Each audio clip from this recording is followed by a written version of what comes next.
இனிய காலை வணக்கம். என்ன பண்ணிட்டு இருக்கீங்க? எல்லாரும் ஃபேமிலியில் எல்லாரும் வேலைக்கு ஸ்கூலுக்கு எல்லாரும் போயாச்சா? ரிலாக்ஸாக இருக்கீங்களா? காஃபி குடிச்சிங்களா? பிரேக்ஃபாஸ்ட் சாப்பிட்டீங்களா? நான் இப்போ தான் என்னோட காஃபி குடிக்கிறேன். பெரிய கப்பில் குடிக்கிறேன்னு பார்க்குறீங்களா? நான் அப்படி தான் குடிப்பேன். இது காஃபி இல்லை, இது க்ரீன் டீ. ஓகேங்களா? ஏன்னா நான் ரொம்ப பெரிய கப்பில் குடித்தாதான் எனக்கு குடித்த திருப்தி ஆகும். என்ன நேற்று நான் சொன்னேனே, கோவப்படக்கூடாது, அமைதியாகவே உங்கள் ஒர்க்கெல்லாம் பாருங்கன்னு சொன்னேனே, எத்தனை பேர் அதை கீப் பண்ணீங்க? போங்க மெர்சிமா, நானும் அது பண்ணலான்னு தான் நினச்சேன், ஆனால் முடியவே இல்லை. என்னை இரிட்டேட் பண்ணிட்டாங்க. என்னை கோபப்படுறதுக்குரிய எல்லா வழிகளையும் உண்டாக்கிட்டாங்க. நான் எவ்வளோதான் பொறுமையாக போகணும்னு நினச்சாலும் பொறுமையாக போகவே விடலை. என்னை அவ்வளோ கோவப்படுத்திட்டாங்க அப்படின்னு சொல்ல வரீங்களா? சரி, ஒரு சின்ன கதை. நீங்கள் எல்லாருமே இதை கேள்விப்பட்டிருப்பீங்க. ஒரு பாம்பு என்ன பண்ணிச்சான், ஒரு கிச்சனுக்குள்ளே போச்சான்.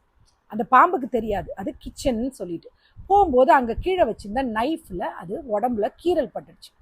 உடனே பாம்புக்கு என்ன பண்ணுது, பயங்கர கோவம் வந்துருச்சான். அந்த வலிச்சிருச்சு, அதுக்கு ரத்தம் வந்தோடனே பயங்கர கோவம் வந்துருச்சான். ஏய், எவ்வளவு தைரியம் இருந்தா நீ என்னை கீறல் போட்டிருப்பான்னு என்ன பண்ணிட்டு அந்த பாம்பு வேகமாக அந்த நைஃபை என்ன பண்ணிச்சான், கொத்திச்சான். புரியுதுங்களா? கொத்துனோடனே என்ன ஆயிடுச்சு, வாயிலையும் கட் ஆயிடுச்சான். உடனே அதுக்கு பயங்கர கோவம். மறுபடியும் நீ என்னை காயப்படுத்திட்டே இருக்கியான்னு சொல்லிட்டு அந்த நைஃபை சுற்றி என்ன பண்ணிச்சான், டைட்டாக இறுக்கிச்சான். என்ன ஆயிருக்கும் புரியுதா? துண்டு துண்டு துண்டு துண்டா போயிடுச்சான், பாம்பு செத்து போச்சான். இதுதான் சிலருடைய கோபங்களும். எதுக்கு கோபப்படுறோம், என்னத்துக்கு கோபப்படுறோன்னே தெரியாம தேவையில்லாம கோபப்பட்டு தன் கோபத்தால தன்னையே தான் அழிச்சுப்பாங்க. இதுதான் ஒரு சார்ட் ஆஃப் பீப்புள். ஸோ மைண்டில் வச்சுக்கோங்க. நீங்களும் அந்த மாதிரி இருக்கணும்னு நினைக்காதீங்க. படுற கோபம் நியாயமான கோபமா? கோபமே படக்கூடாது. அப்படி ஒரு வேளை உங்கள் கோபத்தை, வருத்தத்தை கோபமாக தெரிவிக்கிறீங்கன்னா அந்த கோபமும் நியாயமானதாக இருக்கிறதா பார்த்துட்டு இருங்க. ஓகேங்களா? தயவு செஞ்சு மறுபடியும் சொல்கிறேன், இனிமேல் கோபப்படாதீங்க. சரி, இப்போ அது கோபப்படுறத பற்றி விஷயம் கிடையாது. நம்ம பேச போகிற விஷயம் வேறு. கொஞ்சம் காஃபி குடிச்சுக்கிறேன். என்னென்னா, மோஸ்ட்லி நமக்கு எல்லாருக்கும் ஒரு ஹேபிட் இருக்குது. இப்போ இந்த கப் எடுத்துக்கோங்களேன். எனக்கு இந்த கப்பு ரொம்ப பிடிச்சிருக்குன்னா, இது ஒருத்தவங்க கிட்ட பார்க்கணும், எப்படியாவது இந்த கப்பை வாங்கணும்னு சொல்லிட்டு கஷ்டப்பட்டு தேடி அலைஞ்சு கூகுள், இப்போல்லாம் என்னென்னா இமேஜ் எடுத்து கூகுளில் போட்டாலே வந்துடுது எங்கே எந்த கப் கிடைக்குதுன்ற மாதிரி. அந்த மாதிரி தேடி பிடிச்சி அலைஞ்சு அந்த கப்பு எவ்வளோ காசு கொடுத்தாலும் வாங்கிட்டு வந்துடுது. ஏன்னா அது எனக்கு பிடிச்சிருக்கு, வாங்கிட்டு வந்துடும். 2 நாள் அந்த கப்பில் காஃபி குடிக்கிறோம். அப்புறம் நீங்களே யோசிப்பீங்க, எப்படி இந்த அம்மா இவ்வளோ பெரிய கப்பில் இவ்வளோ காஃபி குடிக்குது, எதுக்குது, சி நம்மளால முடியாதுப்பா அப்படின்னு என்ன பண்ணுறீங்க, அந்த வாங்கின கப்பு எவ்வளோ இன்ட்ரெஸ்டாக தேடி அந்த கப் வாங்கினீங்களோ, இந்த கப்பை கொண்டு போய் நீங்கள் என்ன பண்ணுறீங்க, கொண்டு போய் ஒரு கபோர்டில் ஓரமாக வச்சுருங்க, மறந்து போயிடுறீங்க. ஒரு சிலர் பார்த்தீங்கன்னா இந்த மாதிரி வண்டி, பைக்கு, காரு, இந்த மாதிரி விஷயங்களை வாங்குவாங்க. லோன் போட்டு கஷ்டப்பட்டு, அவன் வச்சுருக்கான் அந்த பைக்கு, நானும் வாங்கியே ஆகணுன்ட்டு லோன் போட்டு டே அண்ட் நைட் ஒர்க் பண்ணி அந்த பைக்கை வாங்கிட்டு வாங்க. ஃபஸ்ட்டு டே பூலாம் வச்சு பயங்கரமாக அதை பாதுகாப்பாக வைப்பாங்க.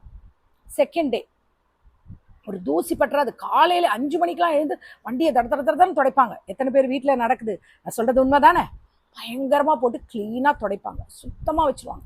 தேர்ட் டே சொல்லவே வேண்டாம், அது ஒரு சின்ன கீரல் விழுந்துச்சுன்னா அந்த வண்டியவே பார்த்துட்டு உட்காருவாங்க. எப்படி வீட்டில் கூப்பிடுவாங்க, என்னங்க என்ன ஆச்சு, நீ போடி உள்ள, என் வண்டியில் எவனோ கீரல் போட்டான், எப்படி ஆச்சுன்னு இருப்பாங்க.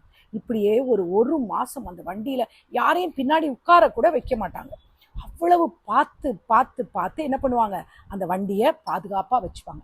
ஒரு மாதம் கழிஞ்சதும், ஒரு 2 மாதம்லாம் ஆகும்போது அந்த வண்டி துடைக்கிறது லைட்டாக ஸ்லோவாகிடும். வாரத்துக்கு ஒருக்க, 2 வாரத்துக்கு ஒருக்க அப்படி ஆகிடும். நம்ம ஒரு 3 மாதம்லாம் ஆகும்போது பைக்கு அது பாட்டுக்கு நிற்கும். துடைக்கிறதோ அதெல்லாம் விடுங்க, கவர் கூட போடாமல் அது பாட்டுக்கு நிற்கும். அதுக்கப்புறம் யாருக்கிட்டையாவது கொடுத்து விட்டுருவோம். ஒரு கீரல் இல்லை, பயங்கரமான கீரல்லாம் வரும். அதை பற்றிலாம் கவலையே பட மாட்டோம். ஏன்னா அந்த பொருள் மேலே உள்ள, அதாவது அந்த திங்ஸ் மேலே உள்ள, வாட் இஸ் தட், அந்த பைக் மேலே உள்ள அதோட அந்த விருப்பம் உங்களுக்கு கம்மி ஆயிடுச்சு, அது ஆசை கம்மி ஆயிடுச்சு. இப்போ உங்களுடைய பார்வை அடுத்து என்ன பார்க்கலாம் அப்படின்ற மாதிரி போயிடுது.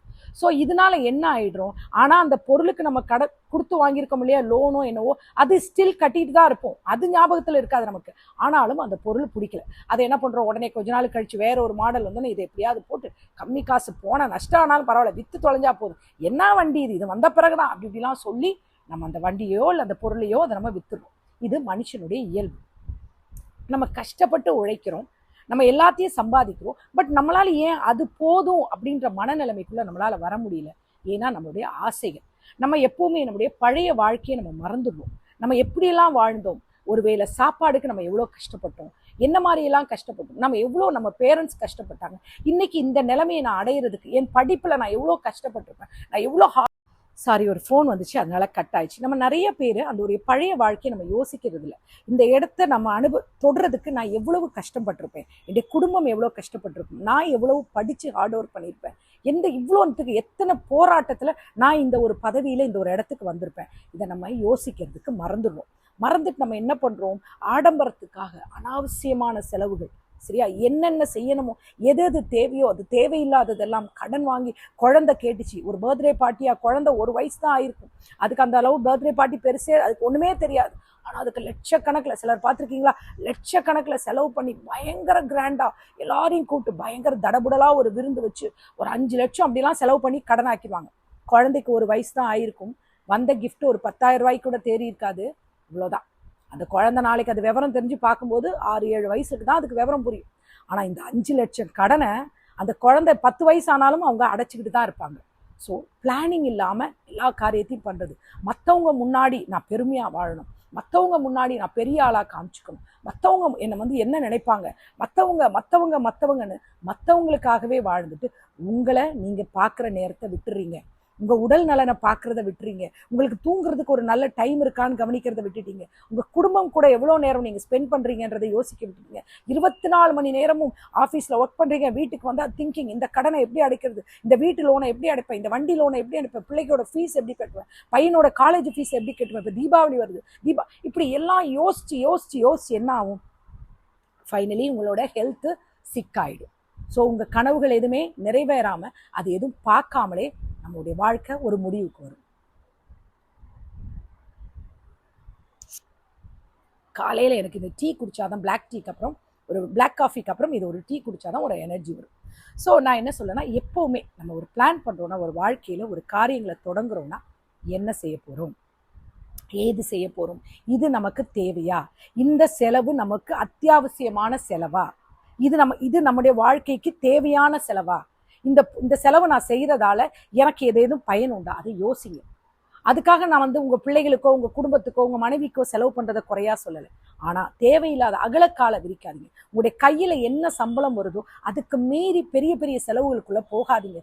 வாழ்க்கை முழுவதும் கடன் கட்டுற மாதிரியே ஆயிடக்கூடாது. நீங்கள் கட்டுறது இல்லாமல் உங்கள் பிள்ளைகளுக்கும் அந்த கடன் தொந்தரவை எழுத்து வச்சுட்டு போகக்கூடாது. ஸோ எல்லாத்தையும் பிளான் பண்ணி வாழுங்க.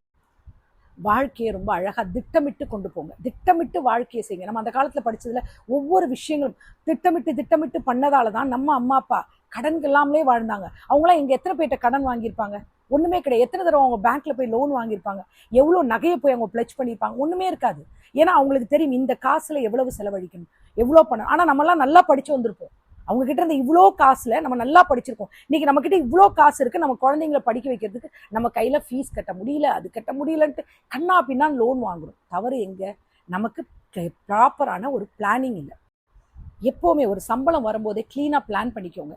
இதில் இவ்வளவு தொகை சேவிங்ஸ், இது நாளைக்கு என்னுடைய ஃப்யூச்சருக்கு, இல்லை என்னுடைய குழந்தையின் ஃப்யூச்சருக்கு, இல்லை என்னோட ஃப்யூச்சருக்கு, எனக்கு வயதான காலத்தில் நான் யாரையும் டிபெண்ட் பண்ணாமல் நான் இருக்கணும், இது என்னுடைய ஃப்யூச்சருக்கு ஒரு சேவிங்காக இருக்கணும்னு சேர்த்து வைக்கிற பழக்கத்தை கொண்டு வாங்க. சின்னதுலே குழந்தைங்க கிட்ட கூட அந்த சிறு சேமிப்பு திட்டத்தை சொல்லி கொடுங்க.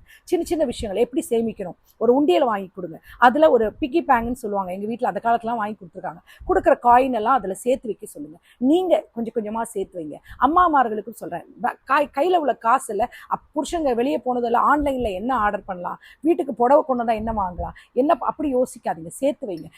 நம்ம வீட்டிலலாம் அந்த காலத்தில் கேள்விப்பட்டிருக்கீங்களா, அம்மாங்க அந்த என்ன சொல்லுவாங்க, மளிகை ஜாமான் டப்பாக்குள்ள அங்கே இங்கேன்னு எவ்வளோ காசு வச்சுருப்பாங்க தெரியுமா. ஒரு தேவைன்னு வரும்போது அது எவ்வளோ உபயோகமாக இருக்கும். நம்ம இப்போ எத்தனை பேர் அப்படி பண்ணுறோம், கிடையவே கிடையாது. அது இருந்தால் பார்த்துக்கலாம், இல்லைனா இல்லை அப்படின்றோம். அந்த மாதிரி இருக்கக்கூடாது. சேமிச்சு வைங்க. சேமிச்சு வச்சுட்டு ஒரு நல்ல ஒரு வேல்யூபிளான ஒரு பொருள். இப்போ எண்ணத்துலலாம் இருக்குது, தங்கத்தில் அதிகமாக எல்லாரும் இன்வெஸ்ட் பண்ணுறாங்க, வெள்ளியில் இன்வெஸ்ட் பண்ணுறாங்க. அந்த மாதிரி விஷயங்கள் வாங்குங்க. தேவையில்லாத ஆடம்பர பொருட்களை வாங்கிக்காதீங்க. எல்லாமே ஒரு லெவல் தான். எதுவுமே அளவுக்கு மிஞ்சினால் எல்லாமே நஞ்சு தான். அதை ஞாபகத்தில் வச்சுட்டு அளவோட பிளான் பண்ணி திட்டமிட்டு வாழுங்க. தேவையில்லாத கமிட்மெண்ட்டுக்குள்ளே போய் உங்களுடைய மன நிம்மதியும் குடும்ப சந்தோஷத்தையும் உங்களுடைய வாழ்க்கையும் கெடுத்துக்காதீங்க.